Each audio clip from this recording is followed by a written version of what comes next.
Hey, welcome to another episode of Cooking with Ken. So check this out.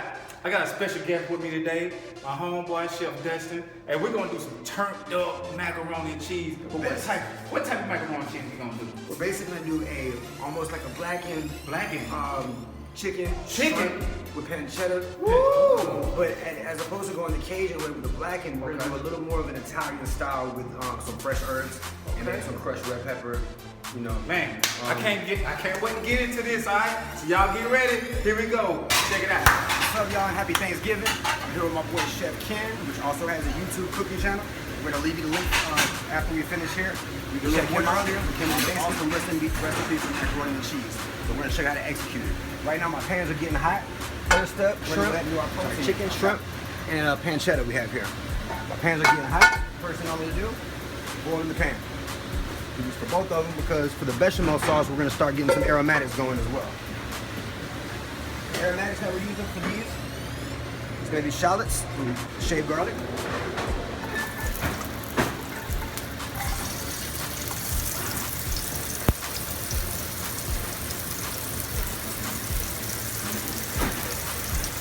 We're gonna allow these to start sweating out, getting that flavor out of it. Start with the chicken first. Our rock shrimp and our pancetta.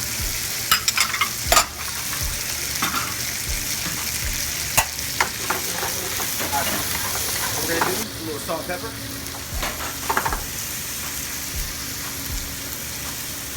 Some red chili flakes.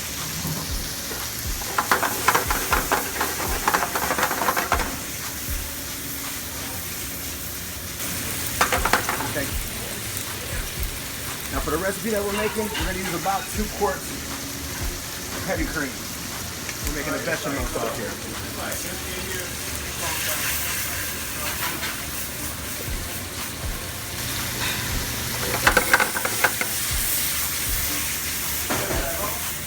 See how our aromatics are starting to brown there?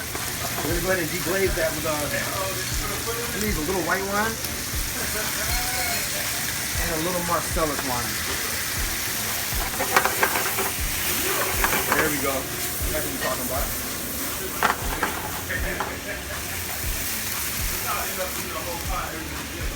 No more white wine. We'll let that reduce.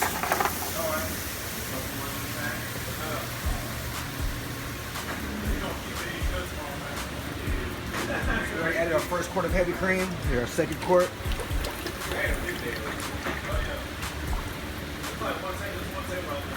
With this, we're also going to add some butter.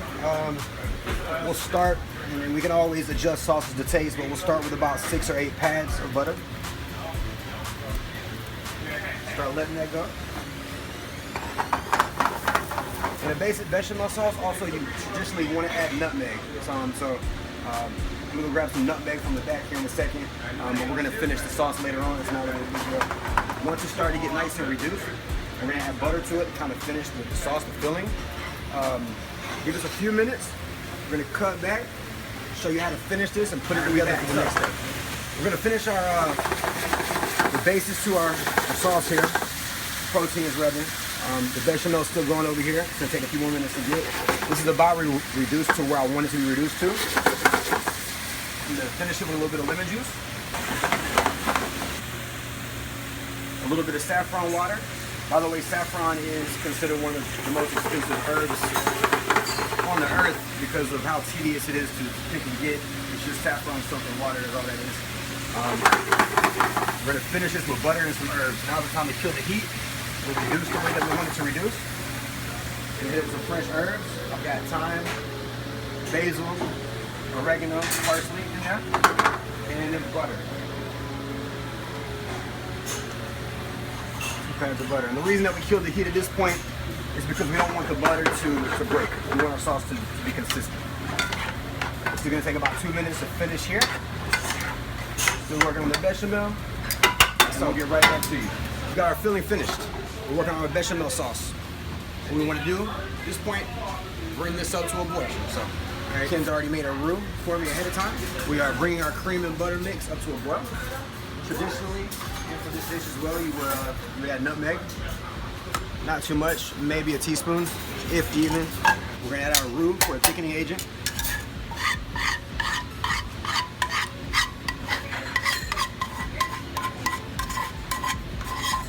We're gonna let this reduce for a minute, long enough for it to start to get as thick as we want to see it.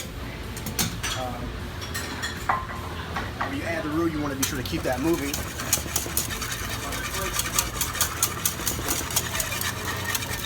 Now we can go ahead and start to incorporate our cheese. This is the point where it turns from a bechamel sauce to a Mornay sauce, which is basically just a cheese sauce.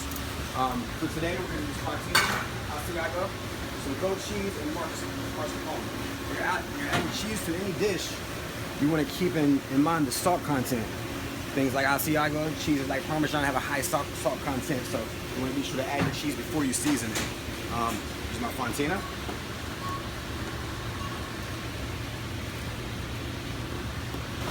Asiago. A lot more salt content in this, so don't use too much. Our fresh goat cheese. And some mascarpone, which is the creamiest, lightest, if you will, of these cheeses that we're using. I believe this is really going to bring it together. Add a little more fresh herbs to that. Make sure we keep it moving. About 5 to 10 minutes, depending on your temperature, how big your cooking surface is, how fast you're moving it.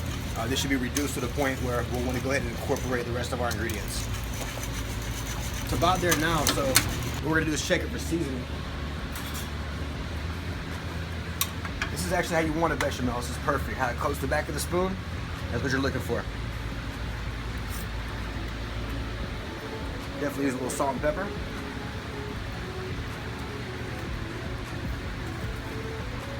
Other than that, I think we're ready to pan this up. Incorporate our sauce to the pasta. You can always add, you can never take away, don't forget that. Go ahead and add our fillings. We'll use all this stuff though. Our mixture's looking light.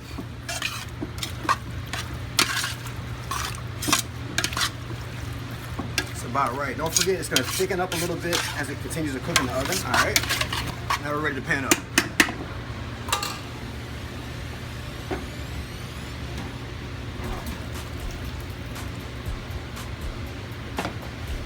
What I'm going to do is I'm going to put a little layer of cheese right here before I finish the rest. We're going to top it probably with some breadcrumbs, some herbs, get in the oven and finish it off. All right, so we've added all 5 layers of cheeses that we used. Back on top of that to kind of create a layer. We'll add a little more of this on the top. That's the saffron right there from the saffron oil earlier. Alright. We're going to top this with some panko breading. A little more of the Asiago cheese. Fresh herbs. And I like spicy, and I can't help it, so we're going to add a little crushed red pepper flake. We're gonna put this in the oven, bake it for maybe 20-30 minutes. We'll see how it goes. Should be a wrap. We'll tune back in and show you the finished product. I've got the pan we showed you guys earlier, still in the oven for about 2 more minutes. This one I went ahead and did, that way we can show you the plate up preparation of it. Just gonna garnish it with some of the things that we've already incorporated into it. Some of the Asiago cheese, fresh herbs, pepper flakes. And that is some hooked up macaroni and cheese. Can't wait to see y'all next time. Thank you for watching.